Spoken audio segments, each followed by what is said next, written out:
Let me just introduce myself, or maybe should I say good afternoon from South Africa, or good morning and good day from wherever you're joining us from. My name is Hlami Hlamalani. I'm a lecturer and a moderator, and I will be your host for today. The topic that we are dealing with is very close to my heart.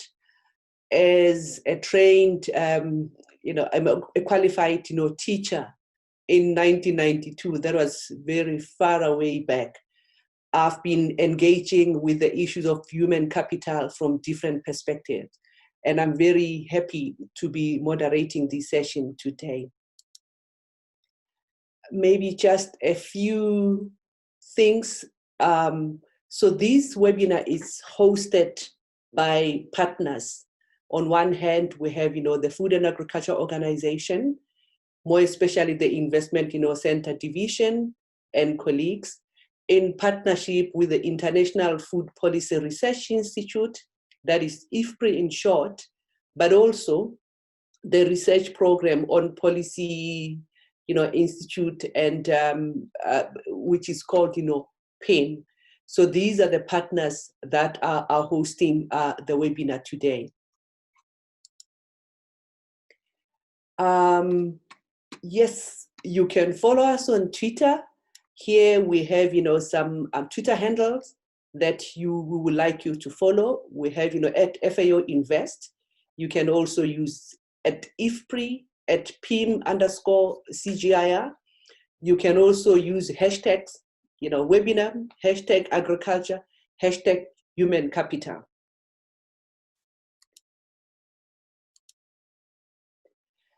Let me take you through our program overview so that you have a grasp of how we're going to fare together in the next, an hour and a half. We're going to spend a bit time with the opening remarks. We have, dedicated people who are actually going to do that. Then we are also going to have a keynote address for about 10 minutes. Then the crux of the matter, we're going to spend about 30 minutes talking to our panelists. I'm going to introduce them as we proceed. But also, we want to engage with you, our special guests. We will have about 20 minutes where we're going to take some questions, but I'm going to guide the process when we get there. So just stay tuned and let us proceed together.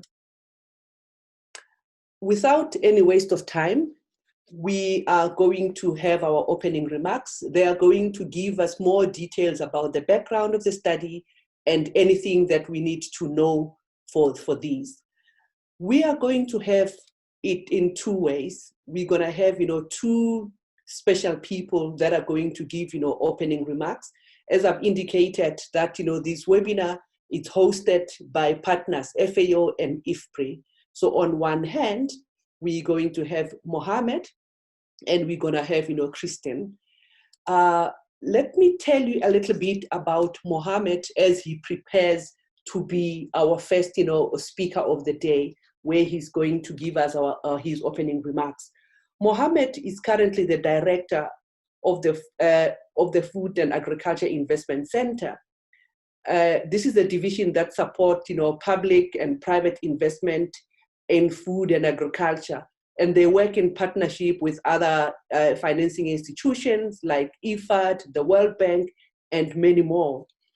Mohammed, he's an agricultural economist by training, and he has a lot of expertise in agriculture, rural development, food security, and poverty reduction, and many other areas. He also had a lot of experience in working with different countries. He worked a lot, in Central Asia, North America, Near East, Latin America, and the Caribbean. But also, he has done a lot of work in the global space. So you can see that we have a lot of wealth of experience, especially on issues around, human capital. Mohammed, I would like to give you an opportunity to just give us, your opening remarks. Over to you. I will ask you to share your own screen and take us through what you have to share with the participants. Over to you, Mohammed. Yes, thank you very much, Lami, and welcome to all colleagues. We're very happy to have this webinar together with our friends from IFPRI and the MEGA program of the CGIAR on policies, institutions, and markets. And thanks, Lami, for your facilitation. I see that we have, a very broad outreach. More than 400 people have registered, and more are coming now. So welcome to all, and it's a great pleasure and an honor to be speaking to this fascinating subject about human capital of farmers. Let me share my screen here just to go through a few slides to be able to just get you through some of the ideas that we will be sharing with you together, today.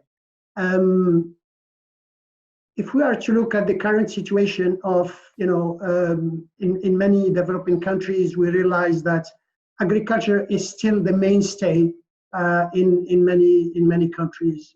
Some countries, in some countries it represents up to 40% of the GDP, up to 60% of employment. Yet rural workers have less education than urban workers. And the latest report with dates a bit, but is that they have something like an average 46 years of education only. And with women having much less, than males, and also rural youth tend to be having only, basic elementary school or lower. At the same time, vocational training, vocational education is much smaller, 22% of students enrollment than in developed countries, which is also, a kind of disturbing data. We all know that education and health are the building blocks for human capital, and the latest World Development reports, testifies to that. Yet today, we see very little investment, and we are very concerned by that, working in the Food and Agriculture Organization Investment Center, supporting our member countries, to make the right investments, working with our international financial institution partners, and you cited, Lami, some of them, the World Bank, IFAD, the African Development Bank, or virtually all the international financial institutions we work with. The human capital, as you know, suffers also first in crisis situations like today, because it is something that can be maybe easily deleted from the budget commitments in many countries, and we will see some of those reasons later on. So neglecting investments in human capital, we know that, and it has been documented, to a loss in productivity. So not only you have the human dimension of it, but you have also all the impacts on the economy. And we know, and this is coming from the latest World Development Report, that between 10 and 30% of per capita GDP differences, is due to the cross-country differences in human capital. Yet today, again, we are faced with unique challenges, because even the knowledge that we have today is challenged. Why? Because we are facing the challenge, and we know that the conditions for cultivating crops, for animal production, or for forestry and fisheries are changing almost by the day. And even the knowledge we have, there is a big risk that it becomes just irrelevant, in a few years, and you have to keep learning and keep adapting. We're faced with the multitude of other challenges, in water management in the dry countries, for example. The global value chains today operates along higher standards, traceability, food safety, food quality issues. We have also the complexity of what we see with COVID-19 and other transboundary diseases. And we are today in, a disruptive world, or a world that is disrupted by digital technologies, among other technologies. And all of that, when you look at it, requires much more knowledge, much more data, much more information, much more, human capital. Also, evidence shows, and here let me just say something as a footnote. We found very little evidence on this issue of human capital. And that also is a sign of the underinvestments that we are making in this. The patchy evidence that we could see is, that investing in education breaks the cycle of poverty, but that is something on education as a whole, not specific to, education for farmers or education in agriculture. And we know that is very important. It's one of the few things that breaks the vicious cycle of poverty. That's public expenditure in agriculture extension and research leads to higher returns. The WDR 2008 on agriculture cited, figures that the returns could be up to 14 to 1 in terms of benefit cost. In terms of benefits costs, and that the rate of return averages, 60% for developing countries, and it can be much higher. We also know that investment in hardware, investment in infrastructure, in equipment, is not effective as long as you don't make the software investments to accompany. So why are we underinvesting? And here I'm just launching, the discussion here. We need to research this much more. But what we see as practitioners, some of the very reasons that why we are not investing have to do really with the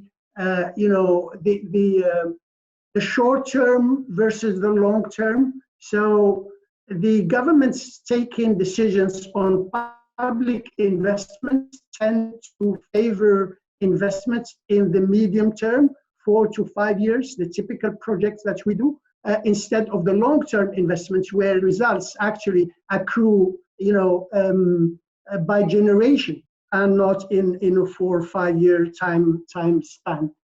While we know that investments in human capital are really long-term and they are so critical, to move the sector up. There are also issues with the incentive systems and misalignments. For example, typically in most of the developing country governments, you have ministries of agriculture and ministry of education, and then training and education of farmers and formation of that human capital is caught between the two, and hence it is the priority of none of the two. So, and that divide in terms of, decision making and in terms of, the silos, we also find them honestly in our own world as development institutions, that we have, groups that deal with education and groups that deal with agriculture, and then the issues of human capital in agriculture can fall between the cracks, and it is the priority of no one. I tend to think that it should be the priority of an organization like FAO, and I think this is why we are trying to raise the concern about this. Again, the competition between sectors, agriculture is not always seen as a sector of the future, unfortunately, in most of the countries. Food is on the top of the political agenda, and many countries, because of the urban elite and because of the political economy in those countries, tend to see that agriculture is a sector of the past, that in some countries it's considered even like a residual sector. So why are you going to invest something, in a sector that has no future? And I think, we have to ask those hard questions, and we have to try to be quite open and to really investigate why we are in this situation, while we know that these are incredibly profitable and incredibly effective investments. So what is needed from there, and these are some ideas for the consideration of all the audience and the group, is first to have more data and evidence. I think we need to understand more, we need to be intelligent and to analyze the situation. What are we investing, what are we getting? We need also to identify those good practices between countries. Some countries are doing much better than others, and I think some countries, each one are following paths. And here we are talking about developed and developing countries, and we need then to foster that knowledge exchange and learning in order to have much clearer vision for the future. And that is the second point, to be able to go back to our decision makers, policy and political decision makers, with a clear vision and strategy for the future, and advocate for this type of investments that are really the hidden investments that make everything happen. And this is, then we can do the work at country level and look at the specificities of each country and then get it from there. So just a few words, and this is something that my colleagues asked me to present here. The objectives of this agriculture human capital initiative are the following. So they are to deal more with the upper side of what I was just saying, review and present the current status of agriculture human capital, this analysis and understanding and discussion, provide the diagnostic description of what is promising, what are constraints, of course, but what also exists in terms of programs and initiatives and education systems, and then focus on the new challenges and opportunities faced by family farmers due to all the disruptive changes, climate change and digital technologies and what have you, and then find new ways to invest better. So this is it. Then I think what we will come up with is a set of policy recommendations and investment recommendations and guidelines for public and private sectors on how to invest better and to enhance the human capital in the development context. So I will leave it here. I think this is, of course, a work that is very inclusive in many ways. We are working, of course, with IFPRI and CGIAR at large, but also with pharma organizations, with other research institutions, with universities, and with also some, governments or governments systems, whether in the, in France, Japan, and the US. I will just, end up by saying how much FAO's leadership is committed to this area of work, because we feel that FAO has to play a strong role in promoting these types of investments. And this is a quote from our Director General, Dr. Chu, that we should improve the capacity of smallholder farmers, and that it is important to invest in the people in the impoverished regions to carrying out, training, meaning that this is really very practical, include digital technologies that should be widely applied in rural areas. And this is how we could boost, the incomes, the value added, including via e-commerce. So again, this is a fascinating subject. I think, we are very happy to have the panel and to have the larger audience to be able to discuss, quite early in this process, because this is a work that we are just starting now. With this, thank you very much, Lami and colleagues. And Lami, you have the floor back. Thank you. Thank you. Thank you so much, Mohammed. I like, the quote that you've just, shared in when you were closing, that, FAO is really committed, in investing in human capital, especially also for farmers and smallholder and stuff. This is very exciting. Before I call on Christine, I've seen a lot of participants. We have almost 150. I see a lot of people from Malawi. I see people from Nigeria, India, Indonesia, Ethiopia, France, you name it. And thank you very much for joining. I'm going to share back my screen now. Just one moment. Christine, I would like you to just get ready. Just one moment. Christine, just get ready. Okay, you know this technology.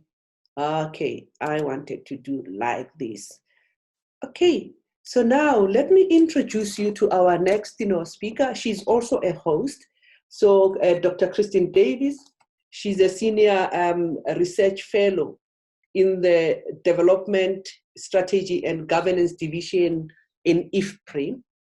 Christine has a lot of experience in research, and she has done a lot of work around the farmer field schools, rural institution, agriculture innovation systems, pluralistic extension systems, extension education, and she has done a lot of research. She has published a lot in peer-reviewed journals, articles, book chapters, and the like. Over to you, Christine. Tell us more about the whole study and give us the background. Over to you. Thanks so much for joining us today. We really appreciate the attendance and the interest. I see that a number of people are asking questions, and we will be responding to the questions either by typing there and posing your questions to some of the panelists at the end. So keep typing them away and we'll be getting to them. If you would advance the slides, I'm going to continue on from where Mohammed left off. With the study overview, I'll give you a bit more details on what we're trying to do in terms of the activities, the timeline, and some of the places we'll be likely to be working in. So our aim, as Mohammed mentioned, is to improve investments in agriculture human capital formation, particularly that of smallholder farmers, and especially for women and young farmers as well. What we've been doing for the first few months of 2020 is a literature review, analysis of current investments. We've been developing a typology of agriculture human capital investment, and we've been holding a technical kickoff workshop with a number of people. I see you all on the screen, many of you who've been joining us for the last few weeks in a technical kickoff meeting. And we've been discussing the typology, promising cases, criteria for cases, and so forth. And what we hope to do by the end of 2020 is to put out a report detailing promising initiatives in agriculture human capital investment. So we'll have a number of in-depth cases where we really dig into the case itself and what makes it work and scalable and inclusive and empowering and so forth. We'll also include a number of boxes as examples of different types of human capital investment, for instance, in nutrition or in coaching or something like that. We'll be highlighting success stories throughout the report.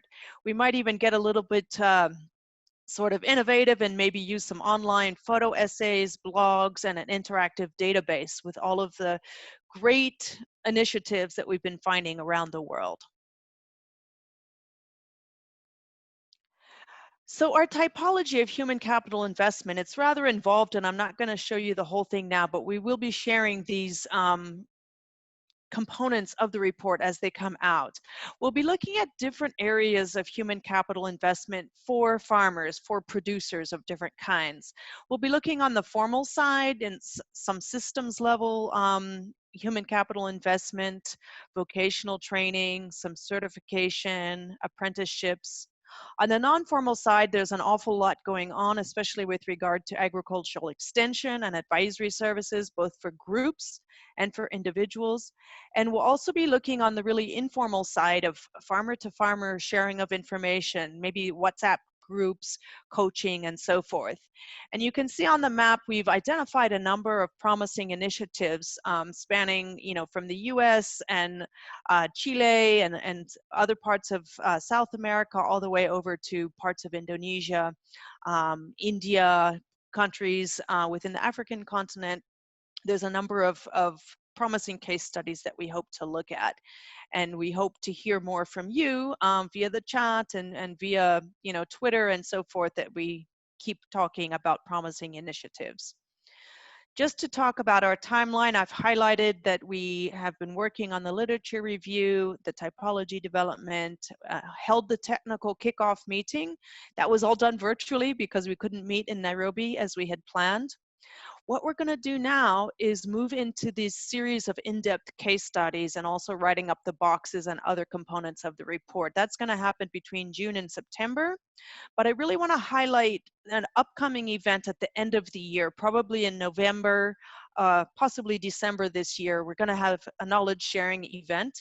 We do hope that's going to be face-to-face, but certainly we'll be sharing the results of this study, the full report. We'll be bringing in people from the case studies, and we hope to have a final report published and shared with all of you by the end of the year. And this is a continuous process where we continue to get feedback from the Technical Advisory Committee, from the different partners who are investing, and we hope to hear from you too if you stay involved with us through Twitter and other social media platforms. Thank you so much, Kristen. I hope, our participants know, now the overall highlight, and I can see some questions are coming. At the end of this, we're going to have a dedicated time where we are picking some questions, and some of the questions that we'll not be able to answer now, we will be able to respond to them via email and other platforms. As we proceed with our program now, I would like to introduce our keynote speaker.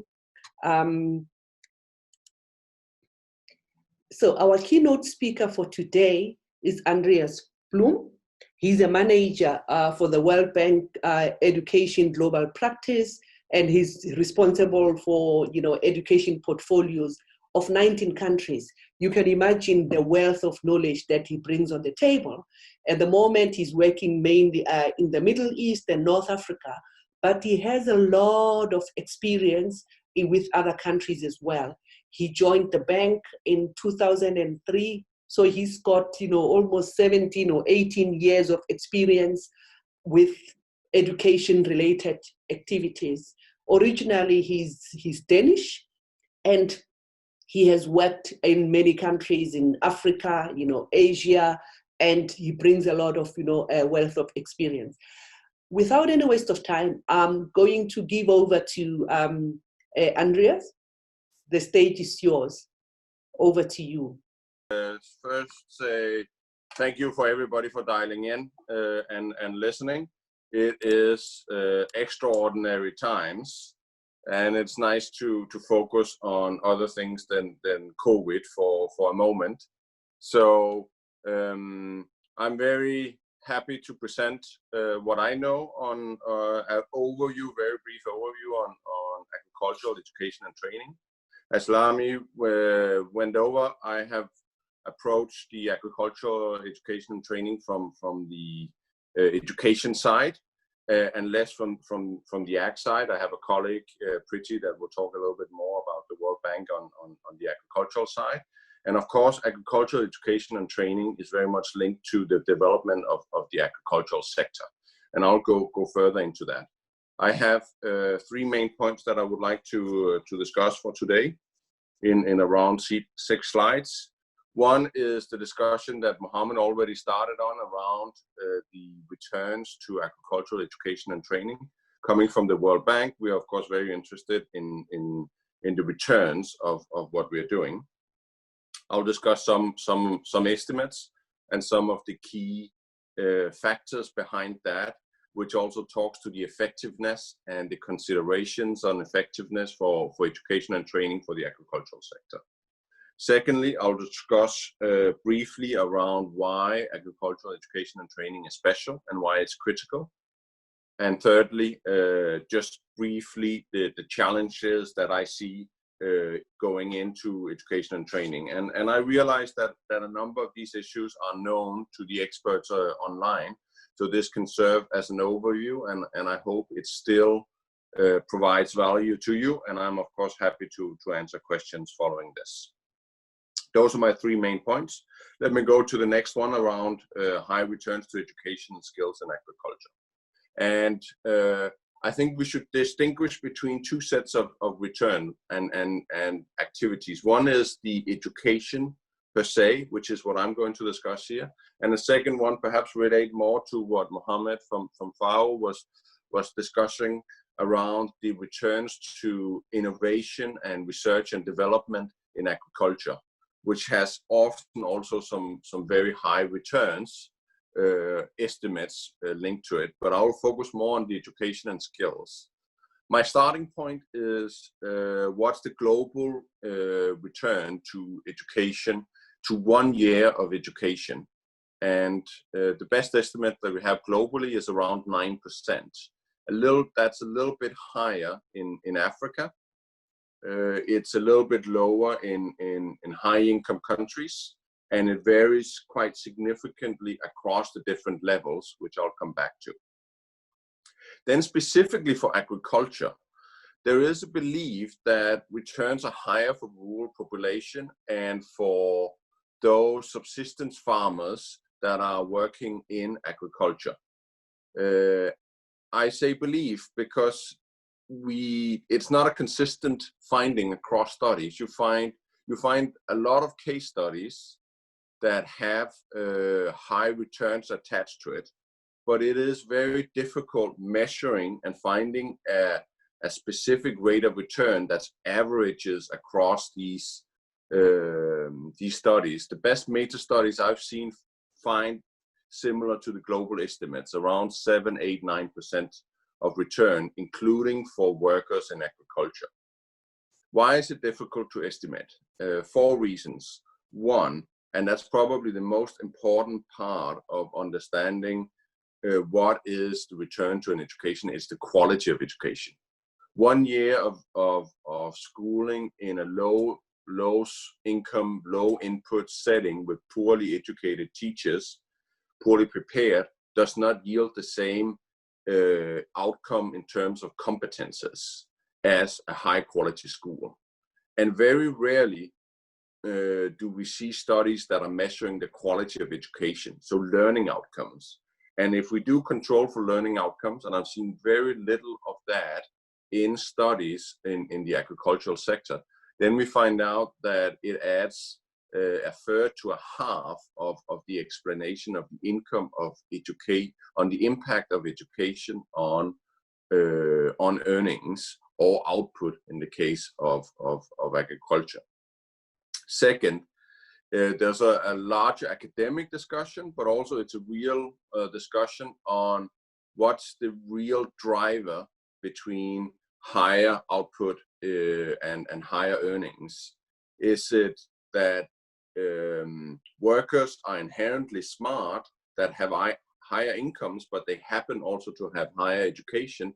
Or is it truly the causal impact of having attended, for example, 4 years of higher education that yields the higher income?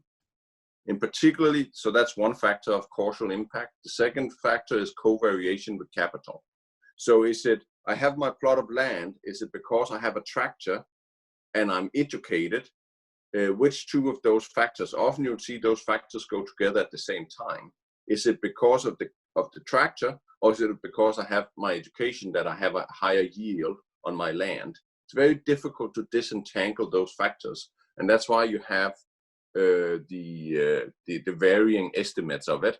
And of course, it talks to the fact that education is just not one. It's very difficult to separate education from the quality of the land that you have, from the amount of capital, and have you access to fertilizer. Maybe those that are more educated have access to fertilizers. So that's very difficult to get that estimate. Second, are we talking, and that goes to Kristen's point, that agricultural education spans a wide variety of education levels, formal, informal, internships, It goes from very research-based to seed, animal science, and innovation, and all the way down again. So one has to disentangle also the effect of different levels of education to returns. One specific consistent finding that we see in almost all studies, which is if the agricultural worker or farmer has more education, and in particular more agriculture specific education, you see that the propensity and the probability of technology adoption or new crop adoption or new farming methods lead to, so if you have the education, you have more technology adoption, you have higher introduction of cash crops, for example, etc. That's a very consistent finding across all studies. So that's it for the returns. Overall, quite high return, but we cannot say sky high because we don't have the estimates. I'll go through one study, particular study that I find very interesting. This is a study from Ghana on around 4,000 farmers, where they had control, they measured inputs and different kinds of skills, which I think this study is very important. So they measured to which degree the farmers adopted cross-planting in rice, which is a known method to increase the yield and outcome of your plot. So if you see, these are three different kinds of skills, which is rare you see that you go down and measure the skills level. The first panel A is on the standard traits, so education, age, and experience. If you see an upward sloping, that means that those that have higher education, have more experience, have a higher likelihood and a higher outcome of tech adoption, of innovation into your farming practices. And what we can see is the standard traits. Yes, they do have a decent impact on probability. Then if we go to the middle panel, you would see that non-cognitive traits, so the competences, and here particularly they emphasize three things. They emphasize optimism. So if you have an optimism spirit and say it will yield an outcome, then you would have a higher probability of introducing new techniques in your farming. And the same goes with the passion and the interest you had for agriculture.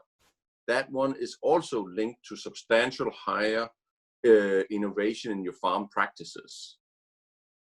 If you go to the third one, you see cognitive ability. So more focus here on IQ, the pattern recognition and sort of more core IQ abilities.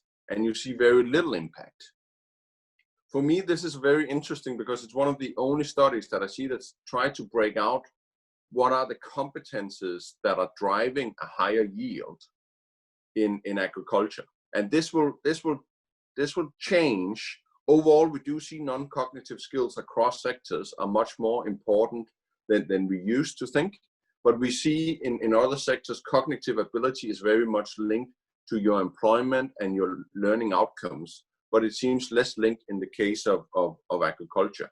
But I think as studies become more advanced and our measurement of the outcomes of education become better, we should look at these specific different kind of competences that farmers have and how they're linked to education.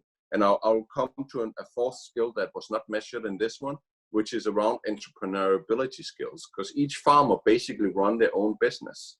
And it's not just about the learning your land and that production function, but you need to sell your output as well. You need to sell your tomatoes. You need to know how that tomatoes, you bring it to the market and that they have to look good. So those entrepreneurial skills would be interesting to measure as well. And I think that's a key factor and agenda for the future in terms of agriculture education. Then bear with me, I have two more slides. I have a second one around why agriculture education and training is critical and special. compared to other sectors. And then I have the third one about an overview of challenges. So second, agricultural education and training is extremely critical, and particularly for an institution like the World Bank, where we are focused on poverty eradication. A large share of poor people are subsistence farmers, and particularly in Africa, but also to a certain degree in South Asia. So if we have higher earnings and higher yields in the agricultural sector out of subsistence farmer, we would have a major impact on poverty. And I think that's critical to continue to emphasize. If we can go one step back, please. But agricultural education is also special because it's rural provision. It's very difficult to provide.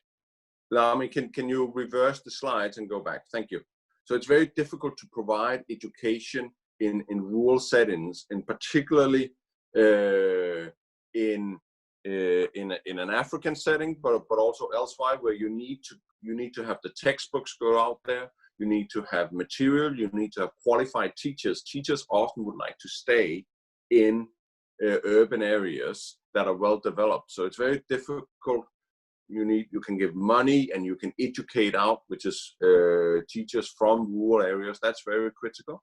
But you'll also see that the target groups of villages and hamlets are much less connected to the outside world. So the flow of information coming in is smaller, but also the demand for education is much smaller. So you will not necessarily see that in the absence of government action, you will not see the market develop by itself. And if you see where private schools, for example, are allocated, you would see that private schools are overwhelmingly in urban settings. So you really need government intervention to go out there.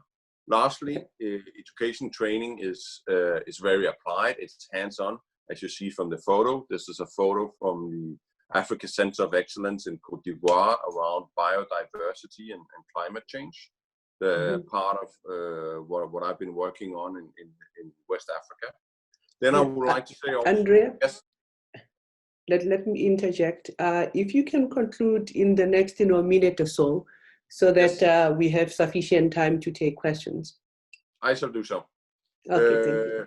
It is quite supply-driven, agricultural education and training. So again, there's less demand. Let me go to the challenges and wrap up on, that's my last slide.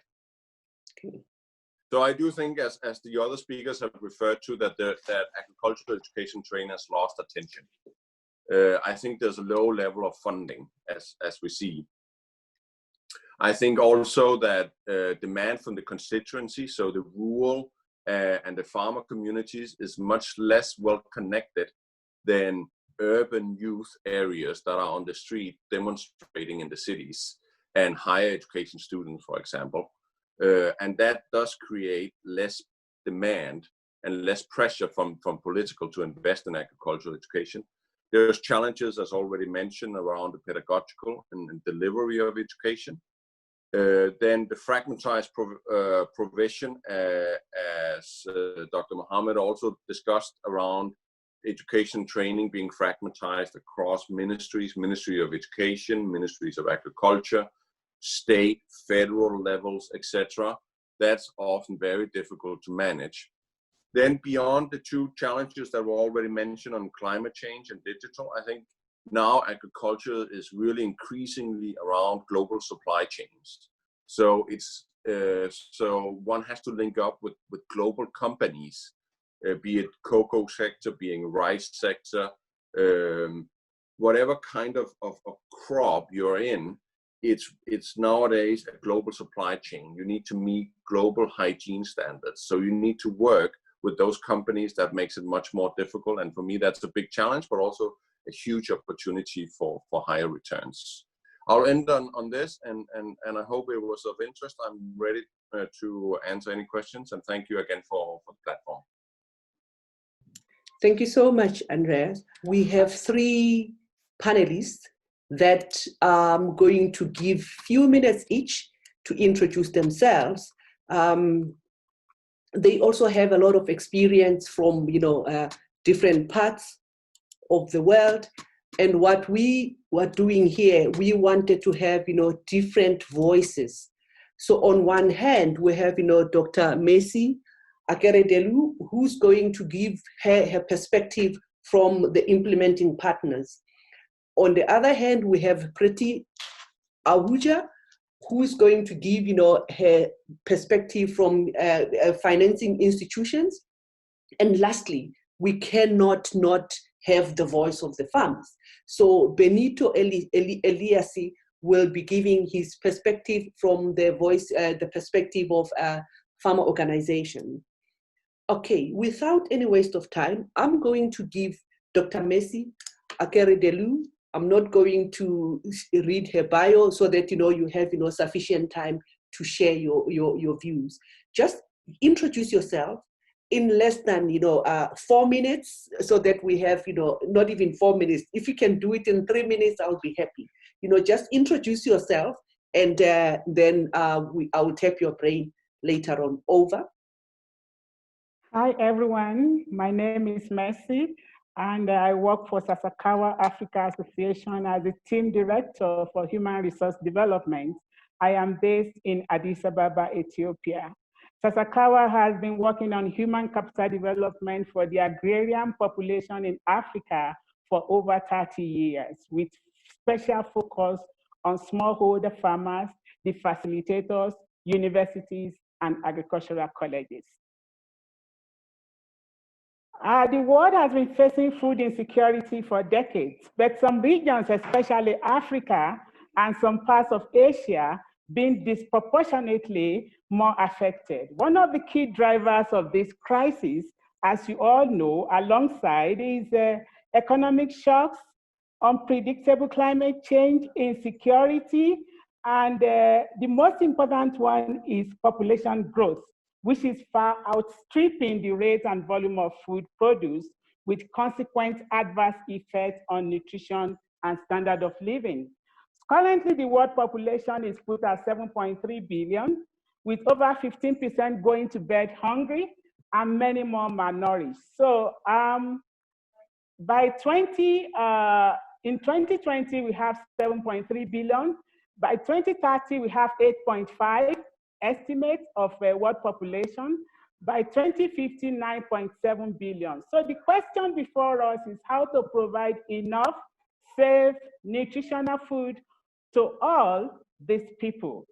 And for us, most likely scenario will be through changes and advancements in agricultural policies and systems, which will help to improve production, increase productivity, diversification, value addition, preservation, and marketing on sustainable basis. And as you all know, sustainable agriculture is knowledge intensive, nature conscious, with lot of skills needed for changing environmental issues, social and institutional conditions. So human capital development at the level of the agrarian population is key, which will lead to improved productivity, livelihood, food security, and commercialization. Also, you all know that for any value chain, human being occupies the center. That is, human beings at the center of any value chain. So, Sasakawa is an implementing agency work basically with smallholder farmers in groups, including men, women farmers, youth, and people with special needs. We collaborate with governments and other partners to improve their fundamental skills on numeracy and literacy.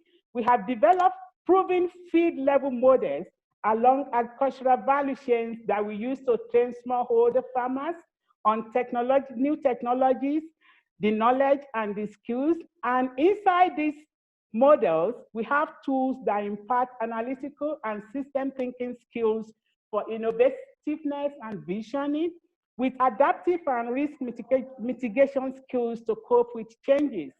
Alongside, we also try at household level that they acquire gender mainstreaming skill. And it is important for you all to know that most of our groups are also in farmer field schools. So at the level of facilitators, you know that there is a high extension farmer ratio in Africa. So we work with public extension agents. Then we have developed community-based facilitators, community association trainers, community-based facilitators. These are youths that are acting as last miles to the farmers. That is why Sasakawa is known in Africa as last miles to the farmers. These facilitators are all trained on our models to work with farmers 24/7, and they live in the villages. So we have our youth, we help them to develop their business skills and other skills for opportunities along agricultural value chain.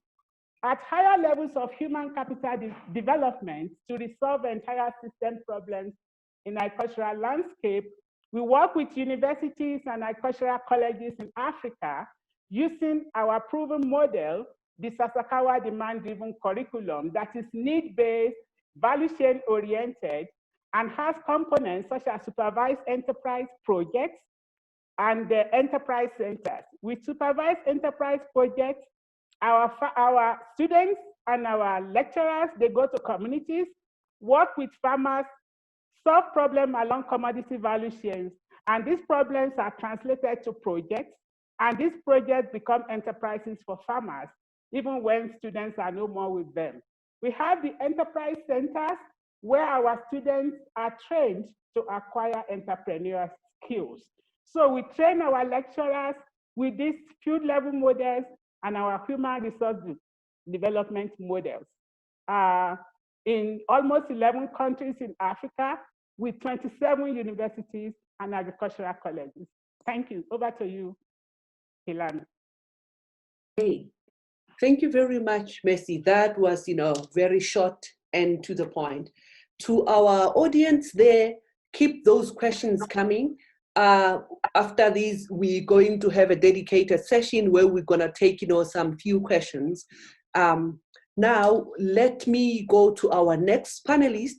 We are going to hear the perspective of the financing institution. So over to you, Preti. So we have Preti Ahuja. She's from the World Bank. Preti, over to you. Thank you. Good morning, good afternoon, colleagues and participants. I'm very pleased to be part of this important discussion and this very interesting panel. So very briefly, I've recently been working as practice manager for the Latin America and the Caribbean region, where there are about 15 to 17 million smallholder farmers. Agriculture is a key mainstay of many economies. And while the region is known as a superpower in as much as food and agricultural commodity exports are concerned, it's also surprisingly a region with tremendous food insecurities and a vast number of countries which are dependent on food imports. So that's by way of a quick introduction for what I'm doing currently. Before this, I was the Global Engagements Practice Manager for the Agriculture and Food global practice of the World Bank. And I worked on strategy, policy, knowledge, and operational quality. All right, so let me turn very quickly to some of the thoughts I wanted to convey. And not surprisingly, much of what I would like to say has been covered by previous speakers. And that's a good thing, that there's a recognition that this topic is extremely important. We know that the idea of investing in human capabilities, human capital, is not new.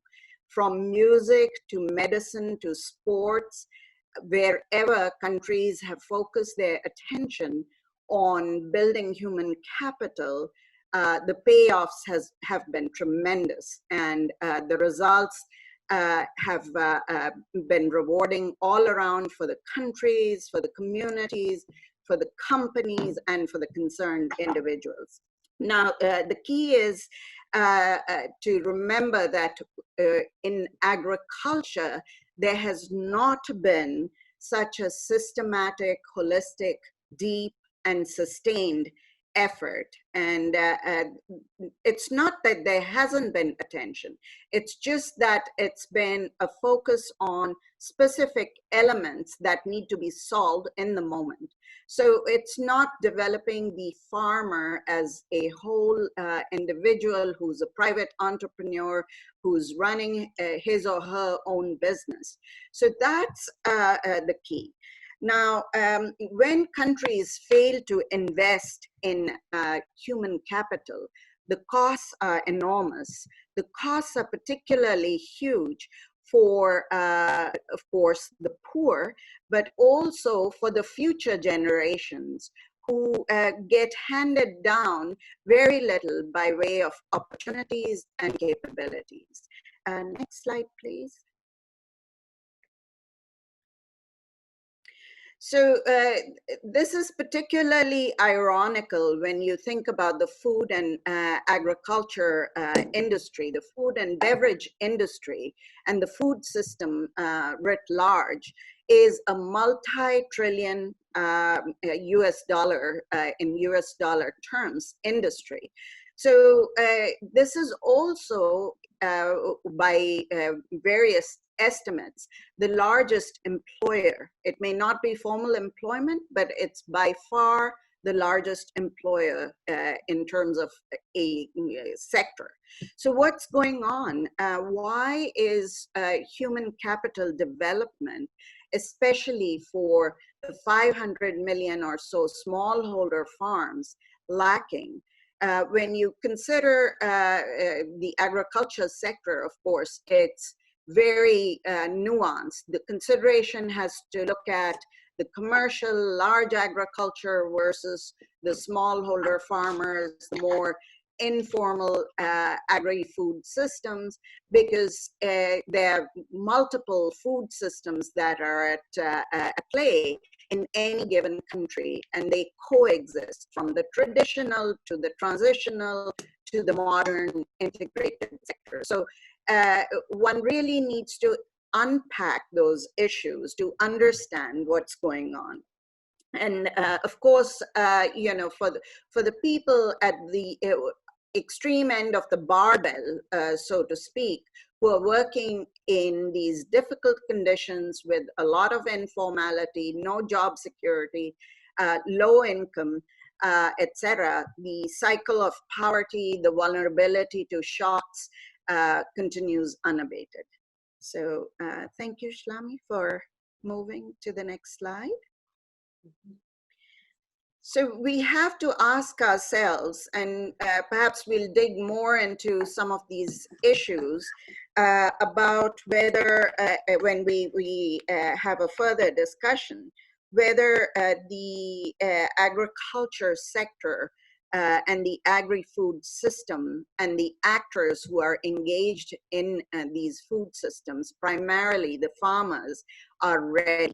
Is the food system fit for purpose, given the various demands that are coming up for the sector?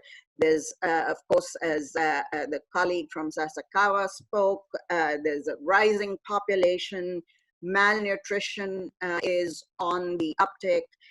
There's a dietary transition which started some years back with a rising middle income group across the world.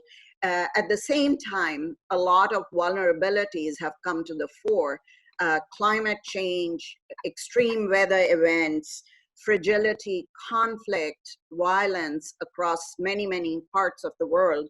And now, of course, the latest challenge that we are dealing with in terms of the COVID-19 crisis.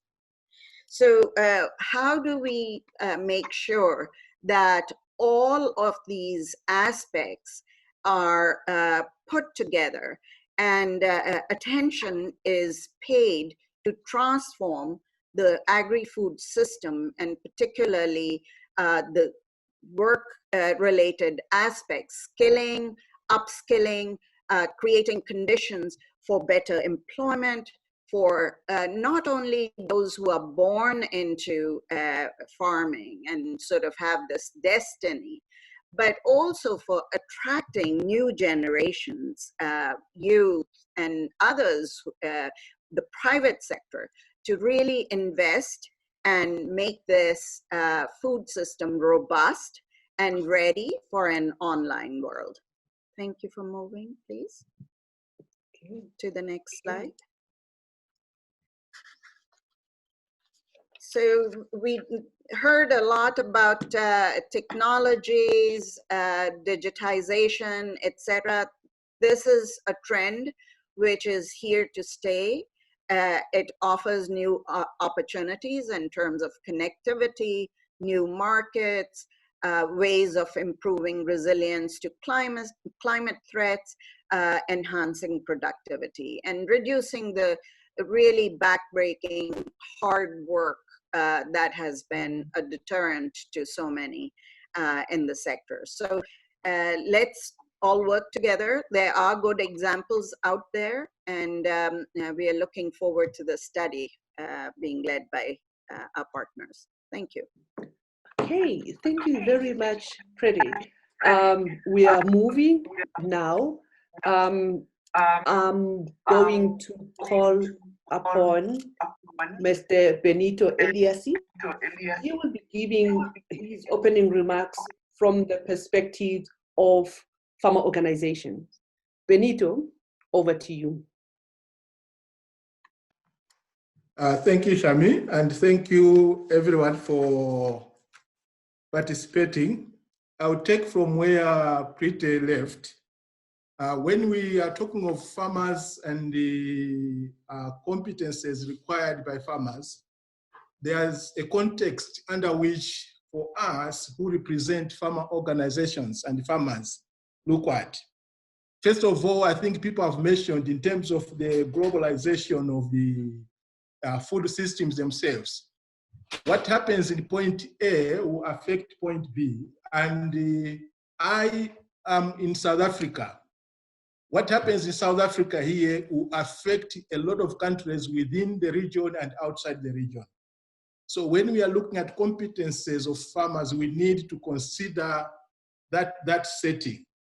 The other thing is that now the food and agriculture systems are science-based to the extent that there are so many factors that influence production. And these factors, most of them, they might be understood or not understood by farmers, and they need to be investigated for farmers to know what is happening. So overall, there are all these factors. The major challenge now with these factors is that they are constantly changing.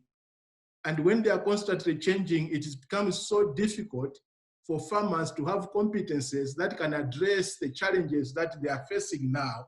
Because by the time they try to apply their knowledge and skills to address the challenges, maybe the challenges have shifted to another.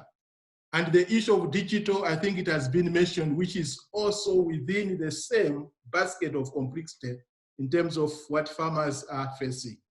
So overall, what we see, especially for farmers' point of view, is that now competences have to be intellectual, or they are in the heads of farmers rather than physical. The more farmers are able to analyze, the more farmers are able to plan, and the more farmers are able to gather intelligence information, the more they become more productivity and profitable in their activities.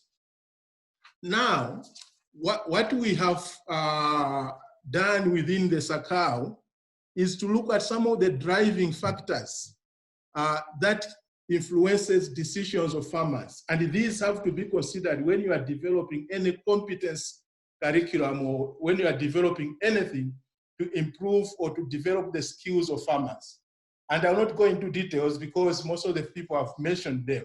But we all know that weather and environment or climate is playing a very big role. And farmers need to have an aptitude in terms of what to do under the existing circumstances where they cannot predict weather, they cannot predict rainfall, they cannot predict the frost fall.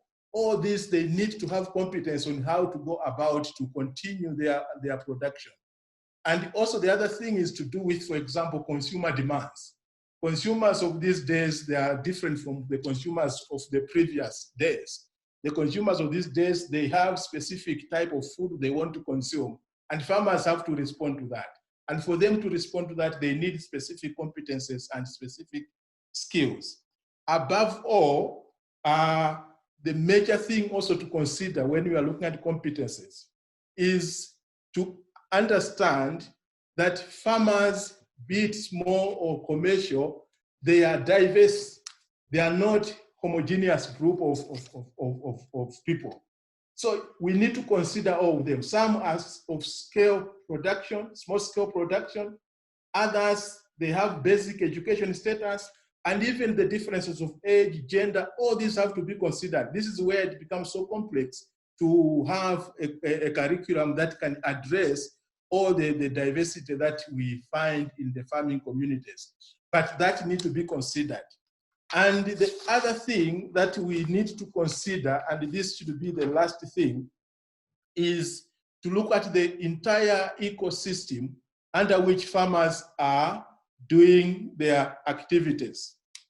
And this ecosystem comprises of those stakeholders or players that interact with farmers on a daily basis. And there are so many of them. And sometimes when they interact with farmers, they know and identify some of the challenges that farmers have. And they are able to provide more information in which areas we need to concentrate when we are developing the human capacity of farmers. And with SACAR, we did a short exercise where we had the ecosystem players from the financial institutions. We looked at those that are supplying inputs, supplying equipment, and even those that are doing the other services, to find out what is it that they see that farmers need.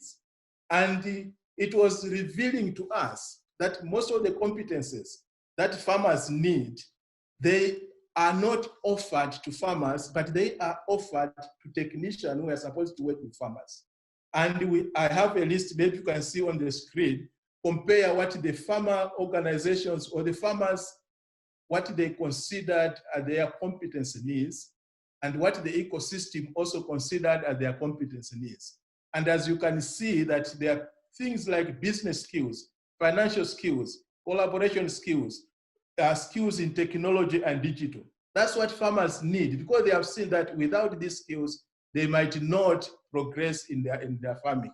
So we need to look at this. And lastly, what I can mention is in terms of the pathway, considering the diversity of farmers that we are dealing with, there are others that we should start with them, just giving them the basic skills so that they know what is supposed to be done. And then we move from there to develop competences up until they reach a level that they master what they are doing on specific value chains that they are working on. Thank you. Over to you, Shani. Okay. Thank you so much, Benito. I'm seeing a lot of questions that are coming. Christine, I would like you to look at some of the questions.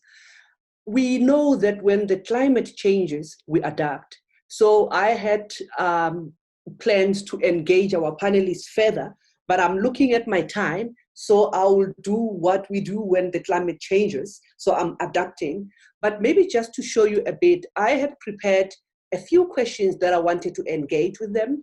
I'm not going to do it now so that we can go straight to taking questions that are coming from the audience. I'm smart, I'm adapting because the climate has changed.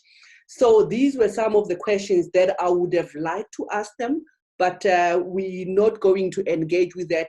I really want to go straight to engage, with the participants.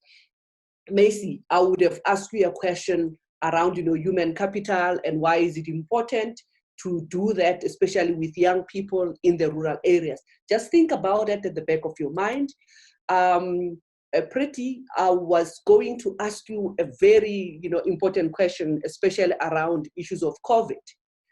The question would be, will agriculture human capital investment be overlooked and focus more on, COVID? or will it be coming forth? Don't respond to it now. I had a very specific question to ask, you, Benito, especially around accelerating human capital, especially for farmers. Is digital an option? Just think about it. But now let me call Christine. Maybe if you come over and maybe read, some of the questions that are coming forth and address them to the panelists. Yeah. Thank you, Klami, and thank you so much, everyone. Before you start, Christine, I need to indicate that we might not have enough time to respond to all the questions, but we are noting them. We are going to respond to a few now, and we're going to respond via emails and via other platforms. Over to you, Christine. Yes, certainly we do promise to respond to all of the questions and comments, and thanks for the interaction that's been going on in the chat box and in the Q&A box. Andreas, I know you've been answering some people and you've shared the Ghana report link, which is great. There's a question from Yogi on how to calculate the return when we invest in human resource or farmer education. And what is a good investment in farmer investment to gain high impact? Let me just read two more questions, one from Mercy. Willis is asking, how do we include women as extension agents? There's a more detailed question that you can find in the chat box, but the issue is that women are oftentimes left out, and how do we include them as extension? And then to Benito, how do we have a sustainable approach to smallholders for increasing their yields and their incomes? Is there a sustainable approach that's possible? So let me turn it to Andreas and then Mercy and then Benito. Perfect, thank you. Andreas? Yes, thank you very much. So it's a very large question on basically it's cost benefit, right? So you measure what are the key costs that are going into it, both in terms of time and the monetary cost of it. But I think it's more interesting on the output side, and I answered a question that I think is very critical to be sure that when we do the training, we are very focused on what are the skills that we would like to have out and the knowledge that are coming out, and that we measure that. And that refers to what Benito is saying, making sure that we are very clear about the outcomes, we measure the outcomes, and that it's relevant and demanded by the individual farmers. So if we have that step, and we can say our immediate training lead to an outcome, and then the next step is, well, did that change knowledge or competences lead to higher yields or higher income in terms of the agricultural produce? Then we have the basic building stones for measuring returns to education. Of course, it becomes much more trickier than keeping track of all inputs and outputs and earnings, but that's the basics of it. Thank you for the question. Thank you so much, Andreas. Mercy, quick one, quick response. Yeah, thank you very much for that question. How do we include women on as extension agents? When you look at the agricultural extension systems, there are really very few women. I think in Africa, we put it at about 21%. So they are really not out there. But a strategy in my organization, at community level, our community association trainers, we have affirmative action. We go out to look for women to be trained as community association trainers, as community-based facilitators. These are youth, ladies, and they can work in the community as facilitators. And then at university and agricultural college level, we encourage universities and agricultural colleges to implement affirmative actions, which is about 20% inclusion of women in admission.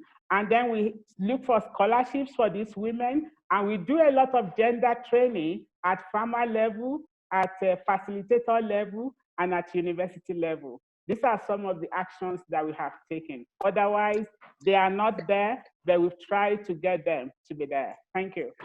Thank you. I'm really happy to hear that you are gender-wise. Okay, Benito, please respond to your question.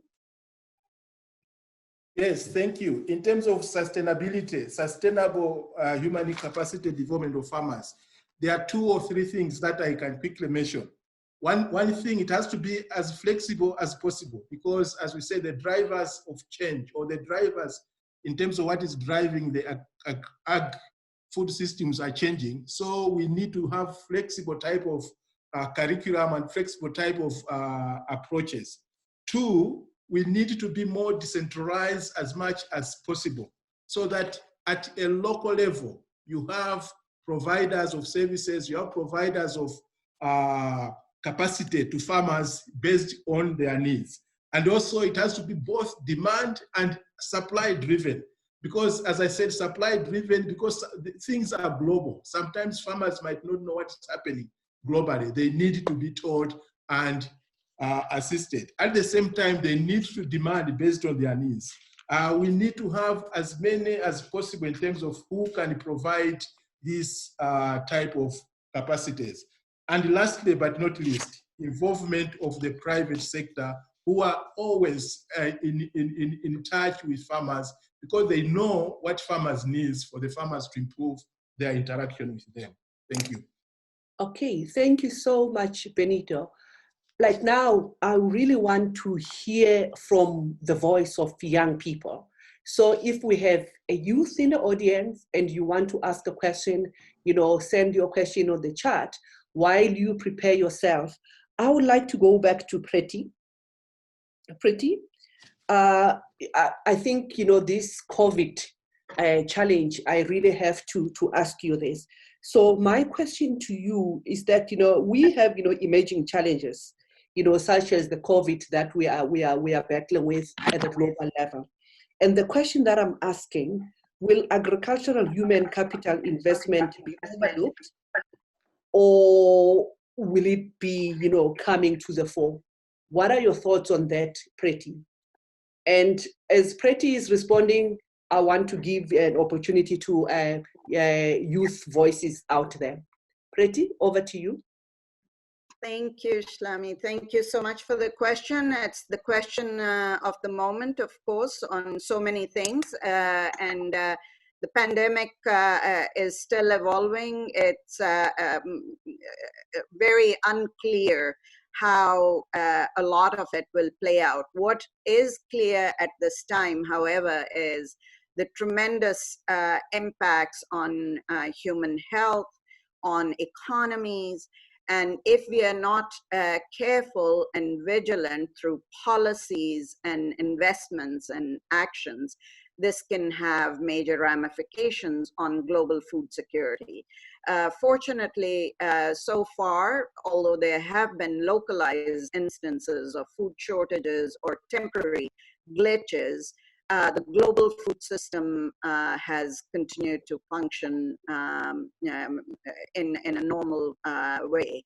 So what this means for the jobs, for the agriculture sector, is a story that is still being written. What is, however, emerging is that nothing will ever be quite the same again. I was reading somewhere about social distancing ambassador jobs emerging in some big cities. Now, who would have thought of that kind of a job even a few months back? So really, some jobs will emerge which didn't exist before. Other jobs will change completely.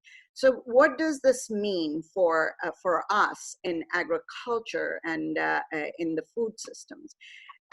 Clearly, there is a need to invest in modernizing, bringing non-traditional skills, bringing distance education options, bringing ICT solutions to really help our farmers, and particularly those who are sort of what I call the last mile farmers, very difficult to reach. Now with digital solutions, there may be an opportunity to reach them, to overcome their production, logistical, and marketing challenges, part of which is the soft infrastructure or the human capacity that is needed. I think one thing that we do want to keep in mind as we go forward through this crisis is that countries and communities and individuals should reclaim and retain the long-term development agendas. We cannot just respond and buckle down to the crisis of today. We need to put in place the building blocks for recovering and sort of growing back better post-pandemic. So for that reason, this topic is extremely important. So let me stop there, but thank you. Thank you, Preti. I hope our participants are getting ready to retain and reclaim, the long-term, development agenda. Christine, do we have a youth question somewhere? I have not noted one. Okay, there was a question from Francesca. Francesca was asking about whether we, in addition to the report and everything else that we would be providing, would we provide, more sort of tailored sort of guidance to people based on the case studies that we're doing, and as well, will we do something specific on how to invest in human capital of youth in particular? And I did answer her question on the chat, and the answer is that yes, we're looking at a variety of ways to provide policy notes, but also implementation notes. How do you actually take a successful initiative in human capital development and put it in another country or use it with another audience? So we will be looking at some how to implement, very practical kinds of things. And we will certainly, at least one of our case studies is specifically dedicated to youth. Many of them will be including youth, and we'll certainly have probably a separate policy note on youth, as well as boxes and cases highlighting how to build youth's human capital. Okay, thank you so much, Christine. So we only have 5 minutes to go. We see a lot of questions, and thank you very much. You are already responding, and we're going to respond more. So I would like to have the last word from our panelists. So the last question, if you can share this in less than 30 seconds, I will be very happy. We can hear already from the question from Francesca that different audience might have different needs coming out from the study. So the question that I'm asking in closing, for your closing remarks, what kind of information will your different institution need from such a study? For example, from the perspective of implementers, they might need something different.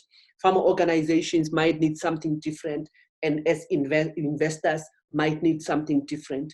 Messi, let me start with you. What would you like to see? What kind of information or evidence would your organization like to see from a study like this? Over to you.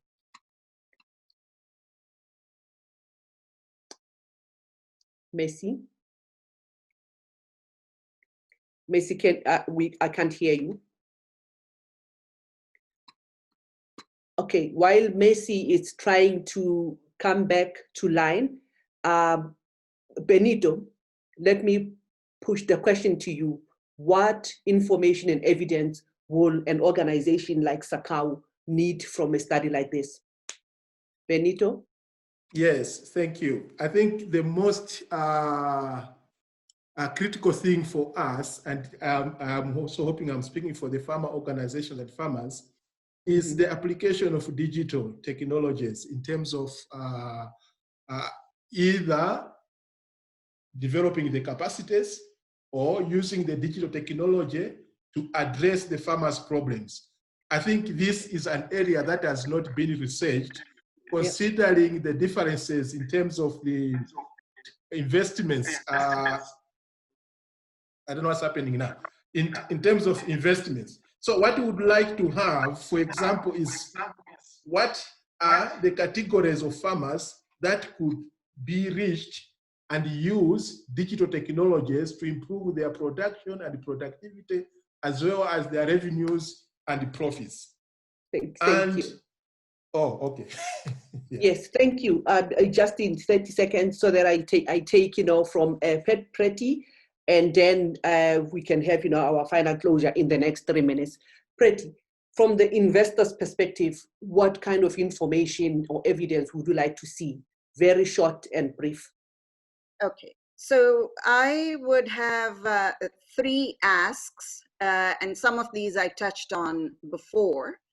The first is clearly more evidence, data, and analysis, including on the costs and benefits of this investment. There's a reason why it has not been done before. So if we can disprove some of those aspects with evidence, that would be fantastic. Then a better understanding and grip around what are the key gaps and needs, which are contextualized. I think Benito spoke about contextualizing our understanding, and that's exactly right. In order to get to what works, we need to understand what works in a particular context. And then finally, how to reach the last mile. The very remote, very under-resourced, fragile contexts, etc. So how can we get good results, and how can we scale up those solutions? Thank you. Thank you so much, and I like it. I think strategically, Mercy did not come, and now I'm giving her the last word, especially when you're asking about how to reach the last mile. Probably technically, I should have, asked you questions and then have Mercy responding lastly, because she's more closer to the last mile. Mercy, your closing statement, very short.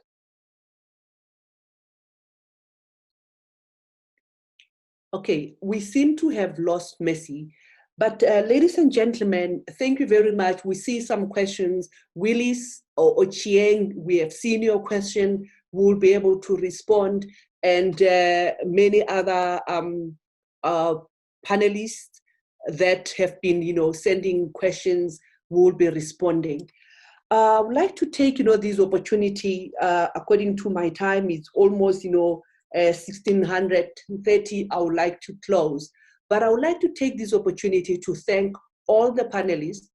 Our keynote speaker, Andreas, I think you managed to give us, the broad perspective of what is happening and what are the gaps in terms of human capital, but also thanking our hosts, Mohammed and Kristen, for giving us, your background about the study and why it is important to have it. This panel would not have been a panel without, our 3 panelists.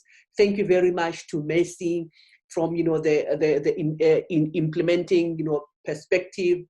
Preti, thank you very much for your input from the investor's perspective. And last but not least, from the farmer organization voice we have heard. And yes, let us look, we're feeling very excited that we will be sharing. This is the beginning. The study is yet to happen, and feel free to engage with us using, the different, social media platform, emails, so that, your voice is also heard. I see Mercy, if you can do it in 2 seconds, I will still give you a chance. Mercy, just to have, that final voice. Okay, we're still not hearing Mercy. So on that note, I'll say, ladies and gentlemen, all the way from South Africa, we say thank you and thank you. I see Mohammed probably as the host, you could have, that last word. Mohammed? Yeah, thank you very much, Lami, and all the friends and colleagues who were in the panel. It has been a very exciting conversation. I think what we can promise is that it's just the beginning of a journey and an adventure, and that we would count on, the contribution of everyone, to document much better these critical subjects. We know that you cannot transform the food systems without transforming the people behind the food systems. And this is exactly the whole purpose of this work.